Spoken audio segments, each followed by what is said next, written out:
Assalamu alaikum students.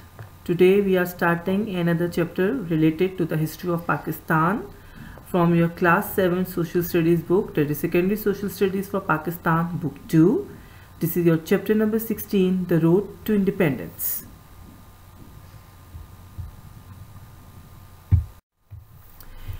Dear students, there are some points which you need to remember always before starting your e-lecture.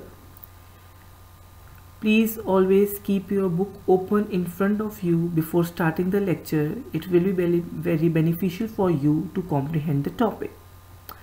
During reading the chapter, always keep the pencils in your hand and underline the important information given. Try to make the short questions related to the important information present within your textbook. You can also write short questions with the related info on the book while reading the chapter. You are requested that after the completion of the lecture, try to attempt book exercise questions given at the end of the chapter on rough register. It will help you to check your understanding of the topic. Consult the provided glossary for the better comprehension of the topic.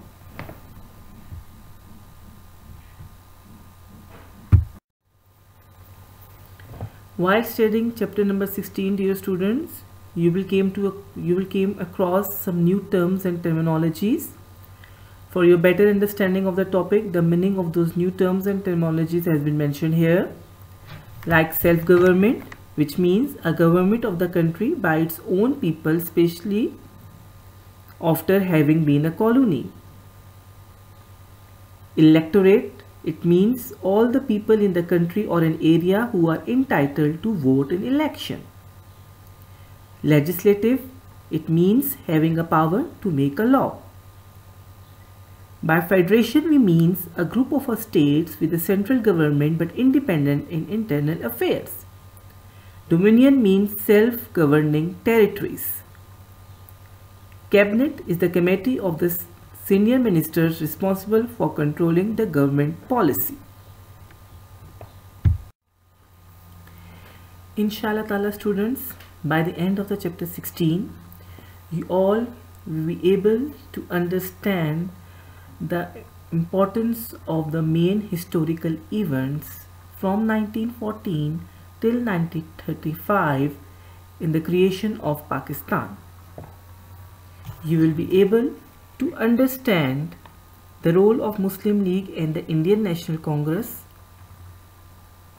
You would have the knowledge of the career of Muhammad Ali Jinnah and Mohandas Karamchand Gandhi.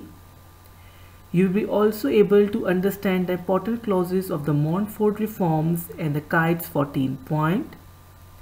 You all will be aware of the reasons that why the Round Table Conference failed. And we will also able to assess that why the British Government of India Act 1935 was not accepted by both Congress and the Muslim League. Dear students, before starting chapter number 16, let's have a quick recap of your previous chapter, that was the chapter number 15, the struggle for freedom. In the previous chapter, we have discussed the important role played by the Sayyid Ahmad Khan in the awakening of the Muslims of the subcontinent. You remember that Sayyid tried to establish the friendly relations between the Muslims and the British, and he pointed out that science and technology must be accepted and used for the progress of the Muslims. His great belief was in education. Do you remember that in which year the Anglo-Oriental School was established in the Aligarh? Yes, you are correct. It was 1875 by Sir Syed Ahmad Khan. Then later in the chapter number 15, we have discussed the progress in the subcontinent from 1860 till 1890. That was a time of great construction in the subcontinent by the British authorities. Road, railways, canals, tanks and the irrigation system were built.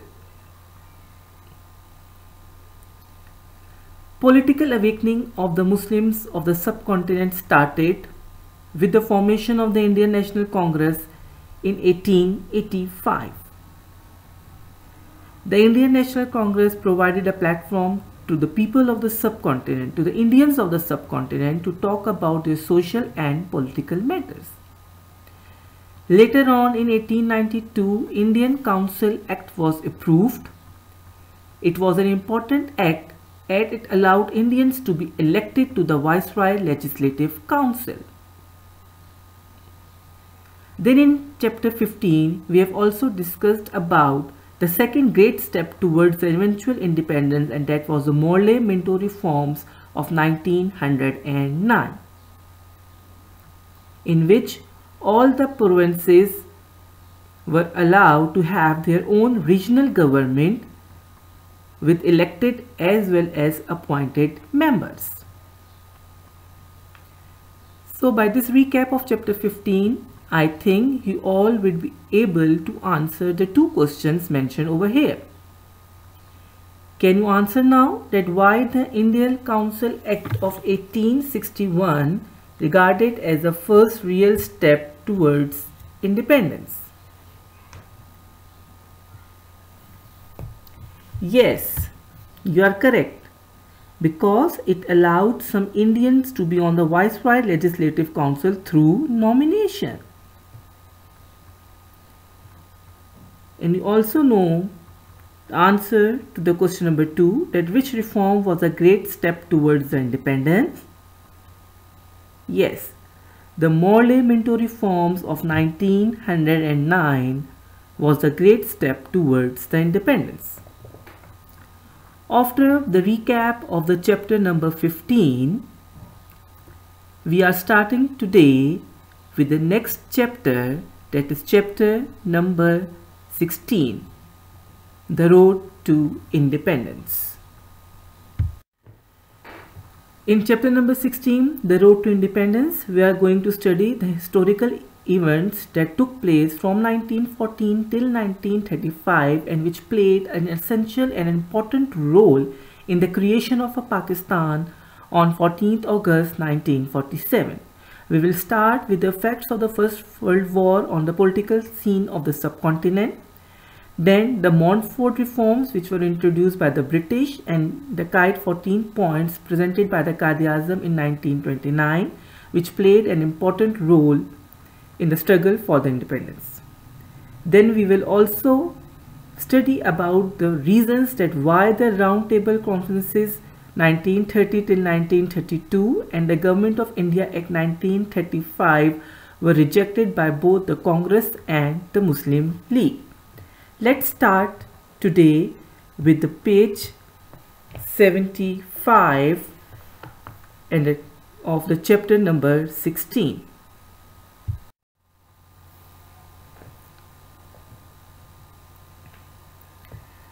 We are starting with the page 75 of our chapter number 16, First World War.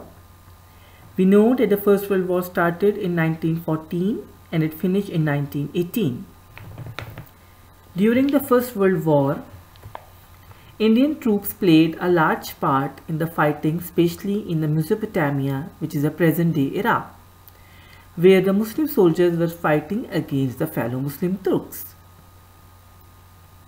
Indian soldiers, including Muslims, suffered terrible casualties and a very brutal treatment by the hands of the Turkish army in the war. In these circumstances, to please the Indian soldiers or to reward them, the British Prime Minister Lloyd George promised India full self-government after the war. As I have told you the meaning of the self-government in the glossary before. By self-government we means a government of a country by its own people. So it means that the British Prime Minister promised Indians that they would have a self-government after the war, but when, it was not mentioned. It is said that the promise of the British Prime Minister for the full self-government after the war reflects the statement on Palestine, at the same time the promise of an Arab state. But this promise was not fulfilled.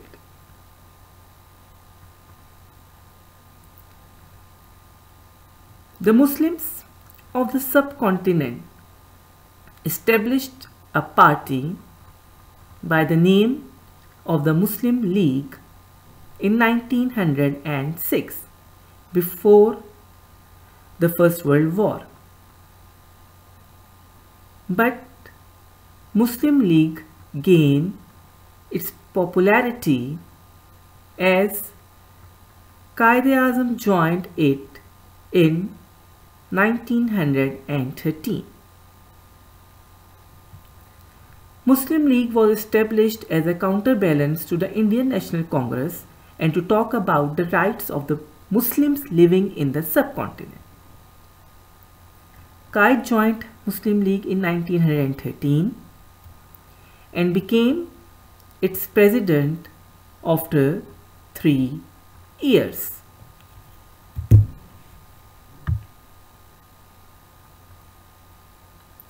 Students, keep in mind that Muslim League grew in strength and confronted the British authorities in 1911 after the reunification of the Bengal. You have studied about it in the previous chapter 15. And then in 1915, when it promoted the Pan-Islamic Khilafat movement. Muslim League remained on fairly friendly terms with the Congress until 1937. The leaders of the Muslim League till 1937 were talking about or promoting the Hindu-Muslim unity. But due to different historical events, the leaders of the Muslim League realized that they can't work with the Congress because Congress only demands for the total Hindu supremacy.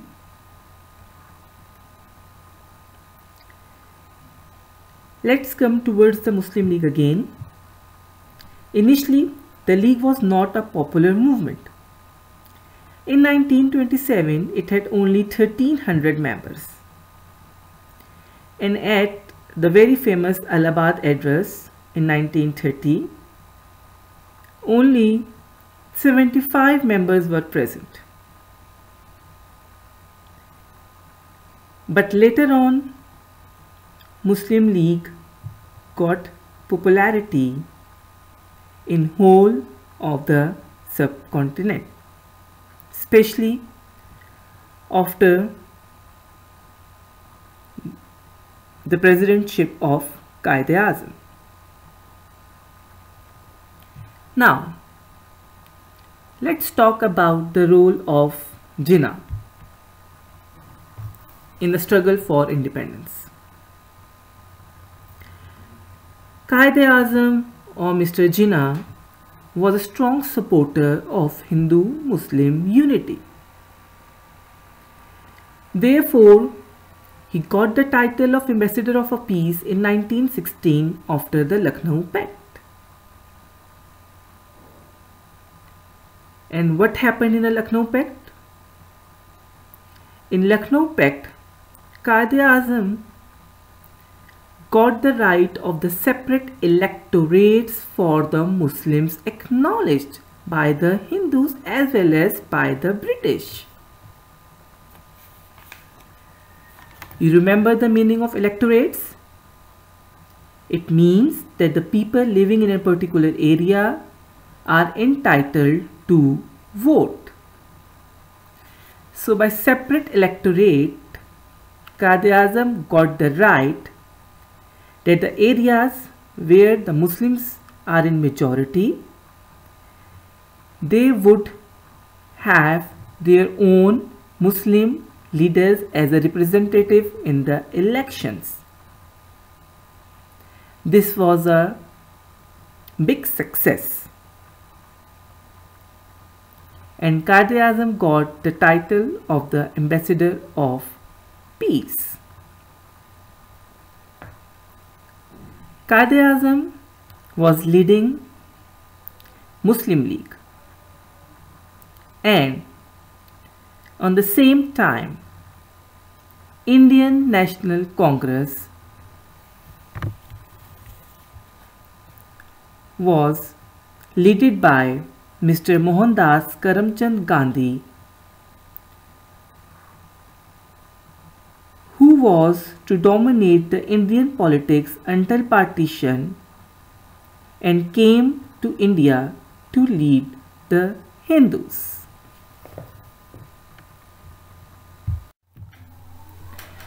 Now we are moving to the page 76, and the topic is the Montfort reforms or the Montagu-Chelmsford reforms. These reforms take their name from Edwin Montagu, who was the Secretary of State in India, and Lord Chelmsford, who was the Viceroy of India. These reforms of 1921 were known as the third major step during independence. Briefly, they were known as Montfort reforms. These reforms were the constitutional reforms by the colonial government in British India to introduce self-governing institutions to India. The main clauses of the Montfort reforms deal with the formation of Central Assembly, veto power for the Viceroy, determination of the responsibilities of central and the provincial government, and representation of the Indians in the Viceroy inner cabinet. As it was discussed earlier, that you all are supposed to keep the books open in front of you. So let's check the detail of the main clauses from your book, page 76. It's mentioned on your book, as far as Central Assembly is concerned, that in United India, a Central Assembly was to be set up with 144 members, out of which 103 were to be elected by the people. It was also stated that the Assembly could make the law, but the Viceroy, under certain circumstances, veto or cancel them. As far as the responsibilities of central and provincial government were concerned, it was decided that all provinces would have mainly elected assemblies to run the health, local government, agriculture, education and transport. However, the defense, foreign affairs, police and the budget were still to be the responsibility of the Viceroy and his council. It was also decided that there were to be 2 or 3 Indian members in Viceroy close inner cabinet.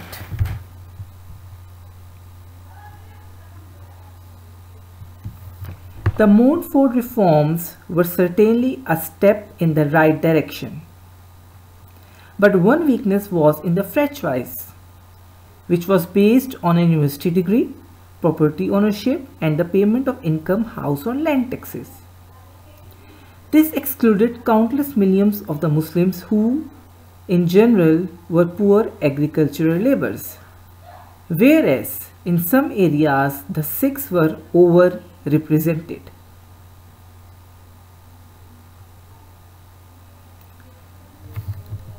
The Montfort reforms were not very popular because they excluded the Muslims who were generally poor, and as I told you earlier, that in some areas the Sikhs were overrepresented, and the Congress also rejected this proposal as they did not want to work with the Muslims.